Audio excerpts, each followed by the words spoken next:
Sugatan ng isang tricycle driver matapos masangkot sa karambola ng 4 na sasakyan sa Antipolo City. Nangyari yan matapos mawalan umano ng preno ang isang pampasaherong jeep. May unang balita si EJ Gomez. Normal ang takbo ng mga sasakyan sa Marcos Highway, Barangay Mayamot, Antipolo City, pasado 1:00 ng hapon nitong Miyerkules, nang biglang lumipat ng linya ang isang jeep at mabilis na bumuntot sa nasa unahang van.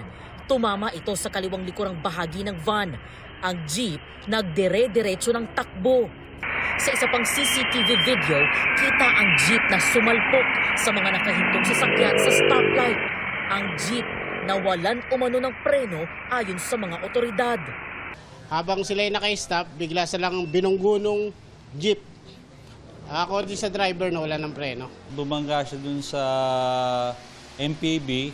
Yung MPV naman, tumama naman dun sa tricycle. Then tricycle, tumama naman dun sa van. So, 4 na vehicle ang involved. Nagdulot ng matinding trapiko sa lugar ang insidente. Walang traffic eh. Respondihan po namin yung driver ng tricycle na yung naipit yung binti niya o paa niya hanggang sa binti. Kasama kasi niyang pamilya niya, tapos yung anak niya ang medyo na yung bata nauntog. Walang pahayag sa media ang driver ng tricycle na nagpapagaling sa ospital.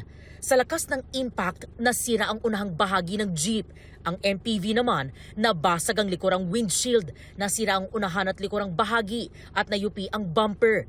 Habang ang tricycle, nayupi ang bubong, nabasag ang windshield at nasira ang unahang gulong. Iginiit ng driver na nawala ng preno ang minamaneho ng jeep. Pumutok po yung sa hose niya, sa preno po. Naisip ko po kanina, kung ibabangga ako sa tao, makakapatay po ako. Kaya ginawa ko, sa mga sasakyan ko na lang po binangga. Pasensya na po, wala pong may kagustuhan nun. Hindi ko po sinasadya, humingi po ang kapatawaran. Ayon sa pulisya, nagkaareglo ang driver ng jeep at mga driver na mga nabangga nitong sasakyan.